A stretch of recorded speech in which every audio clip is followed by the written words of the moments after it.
우리 모두 자리에서 일어나셔서 이사야 9장 말씀 함께 나누도록 하겠습니다. 이사야 9장 1절에서 7절까지 말씀, 저와 여러분이 한 절씩 교독하도록 하겠습니다. 제가 먼저 읽습니다. 전에 고통받던 자들에게는 흑암이 없으리로다. 옛적에는 여호와께서 스불론 땅과 납달리 땅이 멸시를 당하게 하셨더니 후에는 해변길과 요단 저쪽 이방에 갈릴 일을 영화롭게 하셨느니라.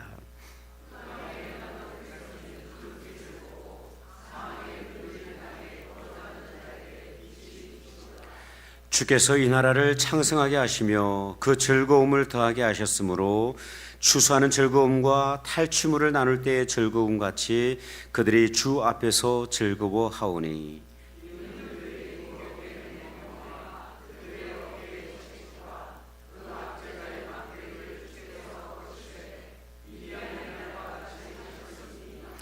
어지러이 싸우는 군인들의 신과 피 묻은 그 도시 불의 습같이 살라지리니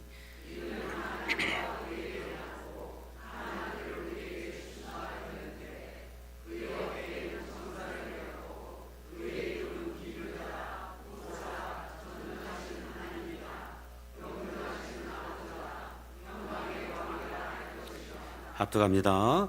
그 정사와 평강의 더함이 무궁하며 또 다윗의 왕자와 그의 나라에 군림하여 그 나라를 굳게 세우고 지금 이후로 영원히 정의와 공의로 그것을 보존하실 것이라. 만군의 여호와의 열심히 이를 이루시리라. 아멘. 자리에 앉으시겠습니다. 고대 어느 나라에 왕이 있었습니다. 신하들은 이 왕 앞에서 무릎을 꿇었고 그 누구에게도 왕에게 함부로 말하지 못했습니다. 그에게는 정적들을 숙청할 수 있는 막강한 권력이 있었어요. 그런데 이토록 무서운 왕이 여종을 사랑하게 되었습니다. 이때부터 고민이 시작이 되었어요. 어떻게 이 여종의 마음을 사로잡을 수 있을까? 여종을 억지로 궁전으로 데려와서 왕관을 씌우고 왕후의 옷을 입힐 수도 있지만 그렇게 한다고 해서 자신을 진심으로 사랑하게 할 수 없음을 너무나도 잘 알고 있었습니다. 이때 왕은 중요한 한 가지 결정을 내리는데요. 이 왕좌를 포기하고 비천한 신분으로 내려가기로 결정을 한 것입니다. 결국 왕은 거지의 옷을 입고 여종이 살고 있는 오두막집으로 향하게 됩니다. 이것은 단순히 왕좌를 변장을 한 것이 아니었어요. 왕의 새로운 신분이었습니다. 왕은 이 여종을 사랑을 얻기를 위해서 스스로 왕좌를 포기한 것입니다. 이야기는 덴마크의 철학자이자 신학자였던 키에르케고르가 예수님의 성육신 사건을 설명한 예화입니다. 여러분, 예수님은 근본 하나님의 본체이시지만 죄인된 인간을 구원하시기 위해서 친히 낮아지셔서 우리 가운데 오셨어요. 이 은혜를 묵상하고 감사하는 계절이 바로 대강절입니다. 오늘 본문은 남유다가 영적으로 깊은 암흑기 가운데 있을 때 하나님께서 이사야 선지자를 통해서 하신 말씀입니다. 당시 남유다는 깊은 암흑 가운데 있었어요. 16년 동안 남유다를 통치했던 아하스는 악한 길을 걷고 있었습니다. 여호와 보시기에 정직히 행하지 않았습니다. 선왕들이 철폐했던 그 우상들을 다시 섬기기 시작을 했습니다. 남유다 곳곳에 산당들을 세웠습니다.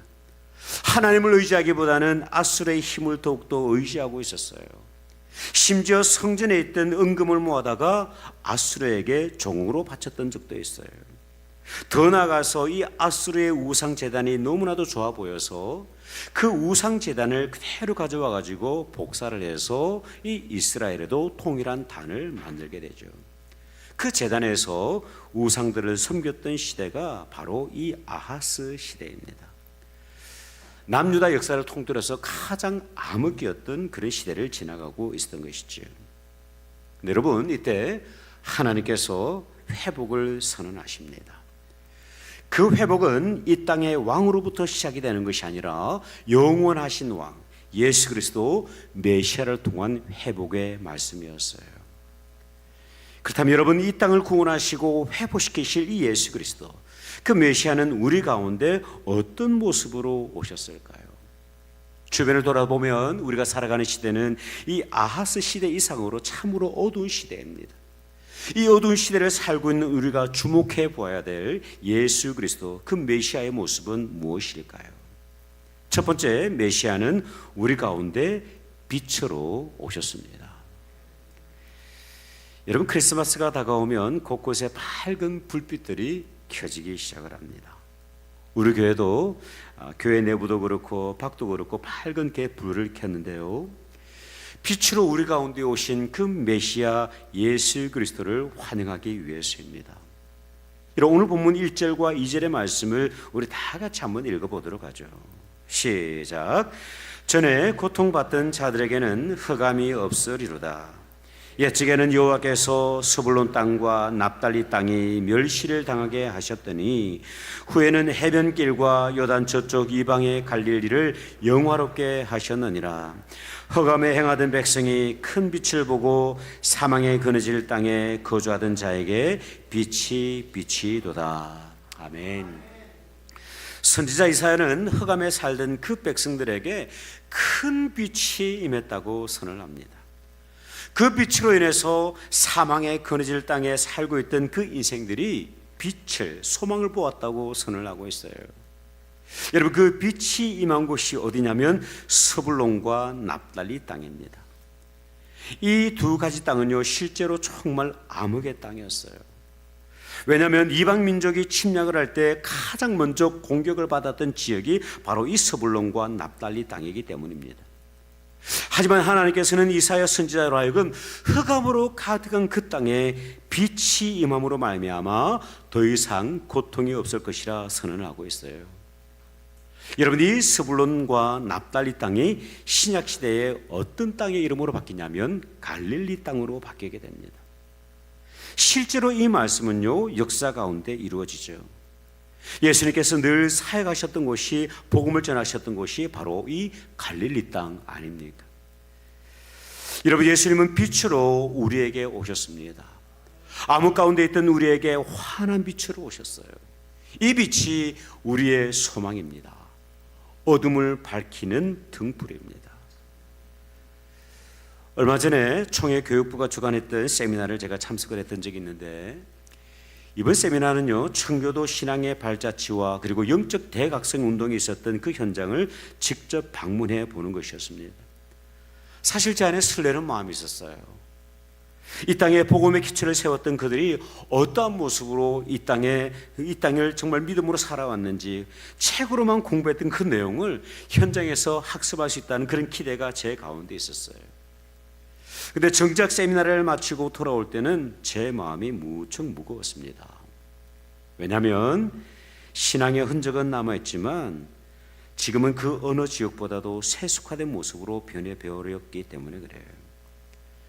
청교도 신앙의 뿌리가 있는 곳이지만 지금은 그 땅이 가지고 있는 별명이 있는데 어떤 별명이냐면 사탄의 왕국, Satan's Kingdom이라는 별명을 가지고 있습니다. 그 땅의 사람들이 하는 이야기가 그래요. 영적 대각성 운동이 있었던 그곳은요, 자유주의의 영향을 받아서 동성애의 도시가 되고 말았습니다. 1차 대각성 운동을 이끌었던 조나단 에드워드 목사님이 개척한 교회를 제가 방문을 했는데요, 그 교회를 방문하면 동성애를 환영하는 깃발로 온통 장식이 되어 있습니다.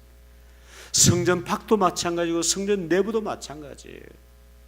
그나마 침례교회 목회자들이 방문했다고 하니까 그 교회 안에 있던 내부의 장식들은 다 이렇게 비워주었어요. 영적 대각성 운동의 중심이었던 어느 대학은요, 제가 이름은 공개하지는 않습니다. 놀라운 사실은 뭐냐면 공식적으로 그 재학생들의 70%가 LGBT입니다. 여러분, 오늘 우리 시대는요, 이 아하스 시대 그리고 소돔과 고모라 시대만큼이나 정말 영적인 암흑기를 지나고 있어요. 근데 여러분, 우리에게도 여전히 소망은 있습니다. 그 소망은 우리 가운데 빛으로 오신 예수 그리스도입니다. 우리가 그분 앞에 나아가게 될 때 하나님 안에서 회복이 있습니다. 그분의 빛을 받게 될 때에 이 땅에 소망이 있어요. 여러분, 예수님께서는요, 요한복음 8장을 통해서 이렇게 말씀하셨습니다. 예수께서 또 말씀하여 이르시되 나는 세상의 빛이니 나를 따르는 자는 어둠에 다니지 아니하고 생명의 빛을 얻으리라. 대강제를 보내면서 빛으로 오신 그 예수 그리스도를 다시 한번 우리 가운데 영접하시기를 바랍니다. 여러분의 삶의 중심 가운데, 여러분의 가정의 중심 가운데, 우리 교회의 중심 가운데, 이 민족과의 중심 가운데 예수 그리스도를 영접하시기를 바라요. 그럴 때 우리 안에는 소망과 회복이 있습니다. 두 번째, 메시아는 우리에게 기쁨으로 오셨습니다. 우리 다 같이 3절의 말씀을 함께 읽어보도록 하죠. 시작. 주께서 이 나라를 창성하게 하시며 그 즐거움을 더하게 하셨으므로 추수하는 즐거움과 탈취물을 나눌 때의 즐거움 같이 그들이 주 앞에서 즐거워하오니. 아멘. 여러분, 예수님은 빛으로 우리 가운데 오셨습니다. 빛으로 오실 뿐만 아니라 우리 가운데 기쁨으로 오셨어요. 그 이사야 선지자는요, 그 기쁨의 모습을 두 가지로 비유를 하고 있는데, 추수하는 즐거움과 탈취물을 나누는 즐거움입니다. 제가 군대를 가보지 못해가지고 전리품을 나누는 기쁨은 잘 몰라요. 그런데 추수하는 기쁨은 제가 조금은 이해를 하고 있어요. 제가 예전에 사역했던 곳에서 이 사택에 살았는데, 그 사택 주변으로 텃밭을 읽었던 적이 있습니다. 오이도 심고 고추도 심고 상추도 심고 토마토도 심고 참외도 심었던 적이 있어요. 사실 키울 때는요 무척 힘들어요. 잡초도 뽑아야 되고요. 그 잡초가 여러분 얼마나 잘 자라는지 아십니까? 여기서 뽑고 나면 저기서 그 다음날 이렇게 막 올라와요. 아침 저녁으로 물도 줘야 되고 때로는 가지치기도 해줘야 됩니다. 근데 여러분, 추수할 때는요 무척 즐거워요. 매일같이 텃밭에서 올라오는 싱싱한 야채를 먹을 때면 정말 고생한 보람이 있구나 하는 그렇게 기쁨이 있어요. 여러분, 우리는 메시아의 오심으로 인해서 즐거워합니다. 추수하는 농부처럼 전리품을 나누는 병사들처럼 기뻐하죠. 그렇다면 여러분, 이 기쁨의 이유가 무엇일까요? 왜 우리는 메시아의 오심으로 인해서 우리는 기뻐하고 즐거워하고 농부의 기쁨을 누리고 있을까요? 이어지는 4절과 5절의 말씀을 보세요. 이 4절 앞에는요, 이 한글 성경이 번역하면서 빠뜨린 히브리어 단어가 하나 있는데 키라고 하는 단어입니다. 왜냐하면이라는 단어예요. 다시 말하면, 왜냐하면 그들이 무겁게 맨 멍에와 그들의 어깨의 채찍과 그 압제자의 막대기를 주께서 끄덕끄시되 미디안의 날과 같이 하셨음이니이다. 어지러이 싸우는 군인들의 신과 피 묻은 겉옷이 불에 섭같이 살라진다. 그렇게 말씀을 합니다. 여러분, 메시아 오심으로 우리가 기뻐하는 이유는 무엇이냐면 우리의 멍에와 어깨의 채찍과 압제자의 막대기를 주께서 꺾으셨기 때문에 그래요. 여러분, 여기서 멍에와 채찍과 압제자의 막대기는 저와 여러분이 감당해야 될 죄의 무게를 의미를 하고 있어요. 죄와 사망의 권세 아래 있던 우리를 메시아께서 오심으로 말미암아 진정한 자유와 영적인 기쁨을 회복시켜 주신 것입니다. 더 이상 우리는 스스로 멍에를 칠 이유가 없어요. 예수께서 이 모든 죄의 짐을 대신 지셨기 때문입니다. 그분이 지신 십자가, 그분이 십자가에 걸리신 그 보혈로 인해서 더 이상 우리는 멍에를 칠 이유가 없습니다. 여러분, 이것은 우리에게 큰 기쁨이 됩니다. 인생이 지려고 해도 질 수 없는 그 죄의 무게, 인생이 해결하려고 해도 도저히 해결할 수 없는 그 죄의 문제를 주님께서 십자가에서 해결하셨기 때문에 그래요. 18세기 중반 영적 대각성 운동을 이끌었던 조지 위필드라는 목사님이 계십니다. 이분이 아주 탁월한 설교자예요. 하루는 이분이 청중들 앞에서 설교를 하면서 청중들에게 이런 질문을 합니다. 여러분, 이 세상에서 제일 무거운 무거운 짐이 무엇인지 아십니까? 그리고 이어서 대답을 주었어요. 그것은 바로 죄의 짐입니다. 여러분, 그 청중 속에서 한 젊은이가 용감하게 번쩍 손을 들더니 이렇게 반문을 해요. 목사님, 죄송하지만 저는 그 무거운 죄의 짐을 전혀 느끼지 못하고 있습니다. 순간적으로 분위기가 싸늘해졌어요. 요즘 말로 갑분싸예요. 갑자기 분위기가 싸늘해졌어. 긴장감이 흐릅니다. 이때 목사님이 청년에게 아주 특별한 대답을 주었어요. 젊은이, 그것은 자네가 죽어있기 때문이라네. 자네가 죽어있기 때문에 죄 집의 무게를 느끼지 못하는 것이라네. 죽은 송장에게 바위돌을 얹어보게나 그가 무겁다고 느낄 수 있겠는가?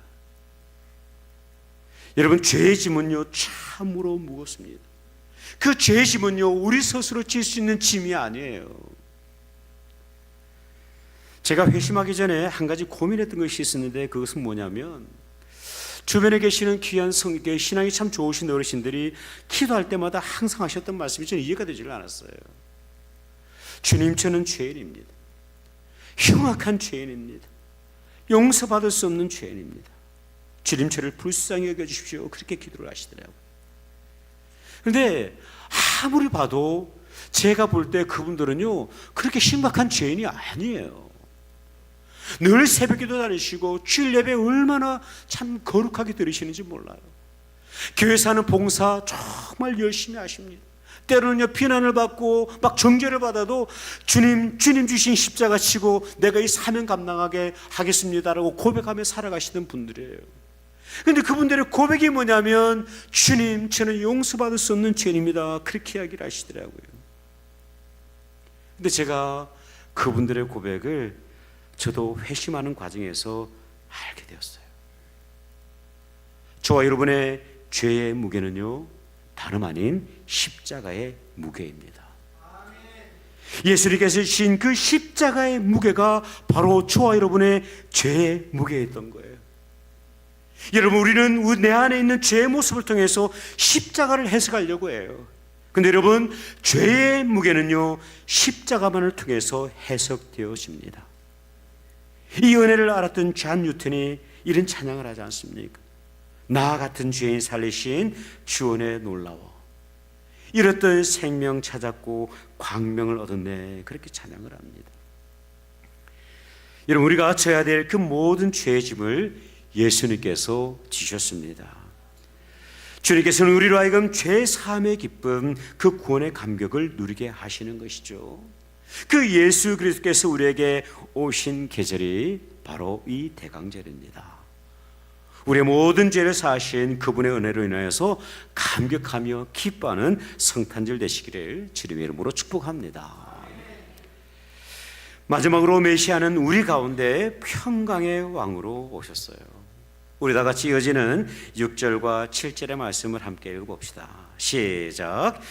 이는 한 아기가 우리에게 낳고 한 아들을 우리에게 주신 바 되었는데 그의 어깨에는 정사를 메었고 그의 이름은 기묘자라 모사라 전능하신 하나님이라 영존하시는 아버지라 평강의 왕이라 할 것임이라. 그 정사와 평강의 다함이 무궁하며 또 다윗의 왕자와 그의 나라에 군림하여 그 나라를 굳게 세우고 지금 이후로 영원히 정의와 공의로 그것을 보존하실 것이라. 만군의 여호와의 열심히 이를 이루시리라. 아멘. 여러분, 오늘 본문은요 기쁨의 궁극적인 이유를 소개합니다. 그 이유는 무엇이냐면 메시아로 우리 가운데 오신 예수 그리스도 때문이에요. 그분의 이름은 기묘자입니다. 그분의 이름은 모사입니다. 전능하신 하나님, 영존하시는 아버지, 영원히 살아계신 아버지 하나님, 그리고 평강의 왕이다. 그렇게 말씀을 하고 있어요. 특별히 저와 여러분이 주목하게 되는 이 메시아의 모습이 있는데, 예수 그리스도의 모습이 있는데 평강의 왕으로 우리 가운데 오셨다는 말씀이에요. 여러분, 예수님께서는 우리에게 평화의 왕, 평강의 왕으로 오셨습니다. 여러분, 메시아의 탄생 소식이 알려졌을 때에 천사들이 불렀던 찬양이 있어요. 누가복음 2장 13절 14절의 말씀. 호련히 수많은 천군이 그 천사와 함께 하나님을 찬송하여 이르되 지극히 높은 곳에서는 하나님께 영광이요 땅에서는 하나님이 기뻐하신 사람들 중에 평화로다 하니라. 그 그리스도께서 우리 가운데 평화로 오신 거예요. 어둠 가운데 있던 영혼들에게 빛을 비추시는 메시아, 무거운 죄짐을 지고 살아가던 우리들에게 기쁨을 주시는 메시아, 그분은 우리에게 평강의 왕으로 오셨습니다. 예수님께서 이 공생의 사역기간 동안 제자들의 정말 주고자 하셨던 정말 귀한 선물이 있었는데 그 선물이 무엇인지 아십니까? 요한복음 14장 27절을 보면요, 이렇게 말씀을 합니다. 우리 다 같이 한번 읽어보겠습니다. 시작. 평안을 너에게 끼치노니 곧 나의 평안을 너에게 주노라. 내가 너에게 주는 것은 세상이 주는 것과 같지 아니하니라. 너희는 마음에 근심하지도 말고 두려워하지도 말라. 아멘. 여러분, 부활하신 예수님께서 이 제자 공동체, 갈릴리에 있던 그 제자 공동체를 만나셨을 때도 통일하게 말씀하셨어요. 절망과 좌절 가운데 있던 그들 향해서 이렇게 말씀하셨어요. 요한복음 20장 21절의 말씀, 예수께서 또 이르시되 너희에게 평강이 있을지어다. 예수님은 우리 가운데 평화의 왕으로, 평강의 왕으로 오셨습니다. 아르헨티나와 칠레의 국경에 가보면 커다란 그리스도 상이 세워져 있습니다. 원래 이 아르헨티나와 칠레는 끊임없이 국경 분쟁을 하던 그런 나라예요. 전쟁이 수십 년 동안 계속됩니다. 그 계속되는 전쟁 가운데 이 두 나라가 지칠 대로 지치고 말아요. 해결의 실마리가 보이지 않는 상태에서 끊임없는 그 소모전으로 인해서 국력이 점점 더 약화됩니다. 결국 영국의 에드워드 7세에게 중재를 요청을 합니다. 그자 이 영국 왕이요, 양국의 강요들과 왕들이 모인 자리에서 성경을 펼쳤습니다. 그리고 두 나라가 그리스도의 사랑으로 서로 용납하고 용서할 것을 권면을 하죠. 그러면서 평강의 왕으로 오신 예수님을 소개합니다. 놀랍게도 그 양국 간의 평화 조약이 체결이 되는데요, 그 조약 문서 가장 아래에 이런 사인이 있습니다. 평강의 왕이신 예수 그리스도의 이름으로. 여러분, 이 역사적인 사건이 언제 있었냐면 성탄절 이브, 크리스마스 이브 날에 있었던 역사적인 사건이에요. 여러분, 예수님은 우리 가운데 평강의 왕으로 오셨습니다. 국가와 국가 사이에도 평화를 주시는 하나님, 정당과 정당 사이에도 평화를 주시는 분, 부모와 자식 사이에도 평화를 주시는 분, 며느리와 시어머니 사이에도 평화를 주시는 분, 그분을 영접하시기를 바랍니다. 그분 앞에 엎드려서 그분의 통치를 받으시기를 바라요. 그리함으로 암흑에서 빛으로, 죄의 몸에서 자유의 몸으로, 갈등 가운데서 평화의 자리로 나가는 저와 여러분, 우리 모든 주님의 공동체 되시기를 주님의 이름으로 축복합니다. 기도하겠습니다.